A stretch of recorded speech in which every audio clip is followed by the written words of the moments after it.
সকাল সকাল বসে গেছি সবজি কাটতে। সকালে উঠে প্রথমেই বেরিয়ে পড়েছিলাম হাঁটতে। তা আধ ঘন্টা বাইরে থেকে হেঁটে এলাম, এসে তারপর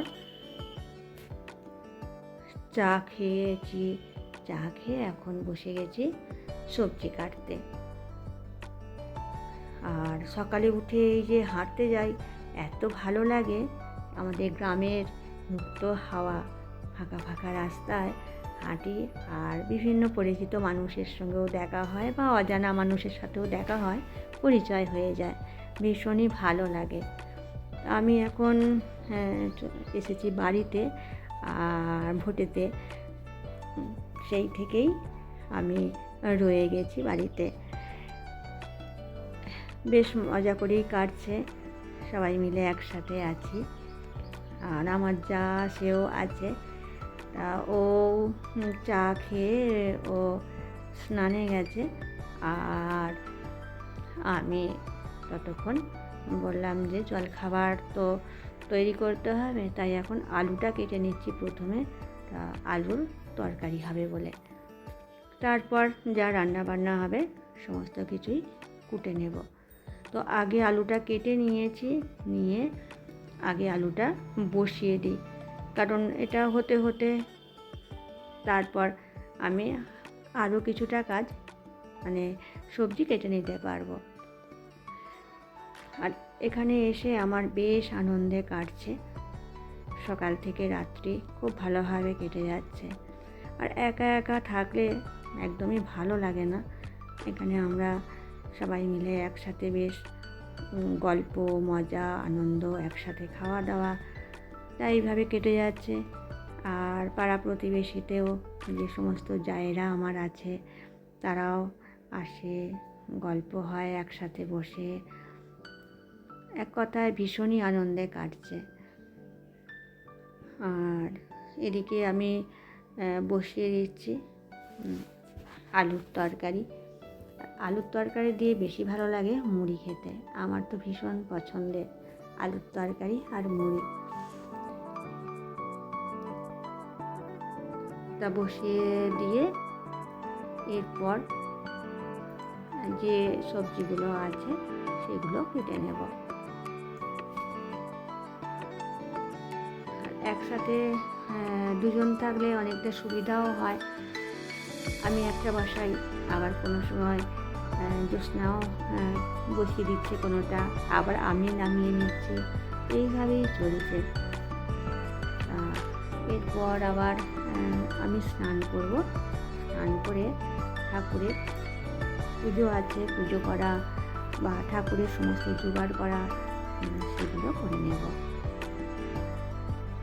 দিয়ে দিচ্ছি নুন, হলুদ, সব কিছু দিয়ে এখন আলুর তরকারিটা একটু কষিয়ে নেব।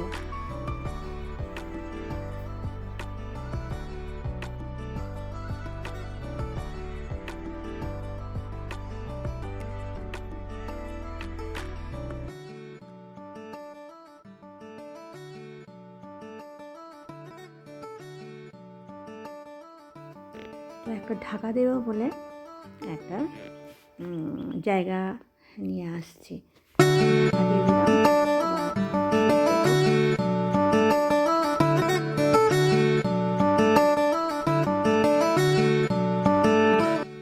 আর এদিকে আমি ভাতের জলটা হাঁড়িতে বসিয়ে দিয়েছি পাশের ওভেনে।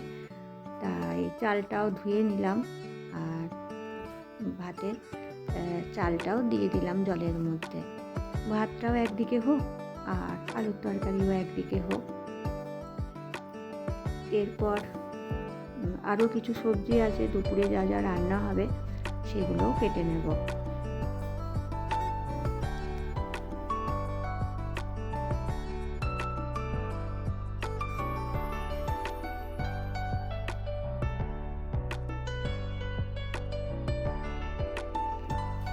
ব্যাস হয়ে গেছে আমার আলুর তরকারি। তুলে রেখে দিচ্ছি। আর আলুর তরকারি দিয়ে মুড়ি খেতে কী ভালো লাগে, তাই না? আমার তো ভীষণ পছন্দের। তবে অনেকে রুটিও পছন্দ করে বা পরোটা লুচিও পছন্দ করে।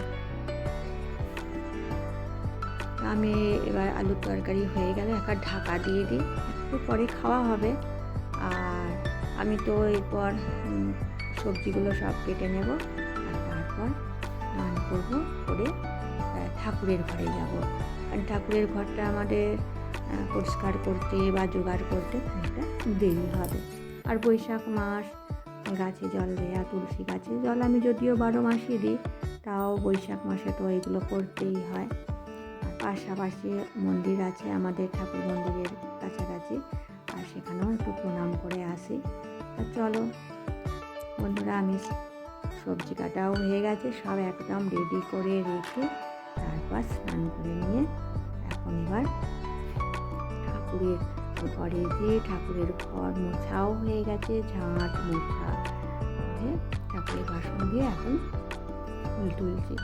আর জানো তো, আমাদের বাড়িতে অনেক রকমের ফুল আছে, আর টগর, নয়নতারা, বিভিন্ন রকমের জবা, আর নিজেদের গাছের ফুল তুলে পুজো করতে ভীষণ আনন্দ লাগে। আর এই দেখো সাদা জবা, জানো তো আমাদের বাড়িতে আগে একটা সাদা জবা বেশ বড় গাছ হয়েছিল, কিন্তু সেই গাছটা পোকা ধরে নষ্ট হয়ে গেছে। তারপর ছোটদা এই ছোট গাছটা বসিয়েছে। আর ছোটদার গাছপালায় প্রচুর ঝোঁক, খুব যত্ন করে গাছকে। আর এই যে জবা ফুল তুলছি, এগুলো আমাদের বাড়িতেই হয়েছে। আর কি চাপ, জবা ফুলটা দেখতে ভীষণ ভালো লাগছে। আছে গোলাপ বা আরও অনেক রকমের ফুল গাছ আছে।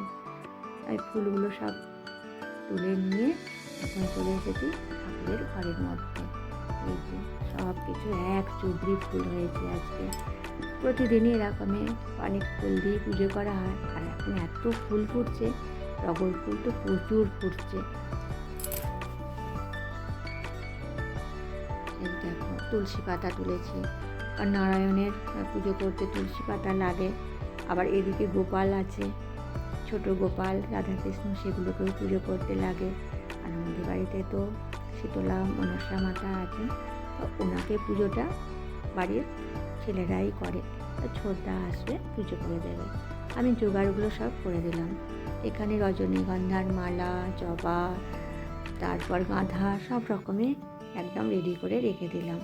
আর এখন এই যে ছোলা ভিজিয়ে রাখছি, এটা এখন তো বৈশাখ মাস, আর যখন সন্ধ্যায় শীতল হয় তখন এই বৈকালি তো বৈশাখ মাসে দিতে হয়, তাই ভিজিয়ে দিলাম ছোলা।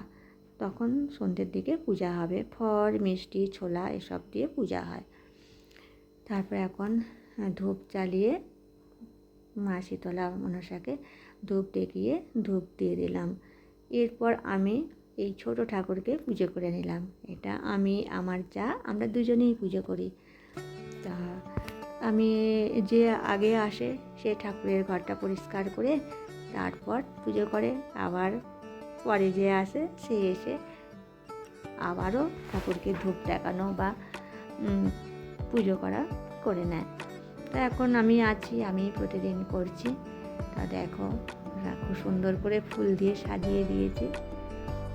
আর এখানে এসে বেশ ভালোভাবেই আমার কাটছে। তবে ওই নেটওয়ার্কের একটু সমস্যা আছে, আর প্রতিদিন কারেন্ট চলে যাচ্ছে ঝড় বৃষ্টির দরুন। তা বন্ধুরা, আজকে আমার এই ছোট্ট ব্লগটা তোমাদের কেমন লাগলো জানিও। এইটুকুই তোমাদের সাথে শেয়ার করলাম। ভালো লাগলে চ্যানেলটি সাবস্ক্রাইব করে পাশে থেকো। Tata, by.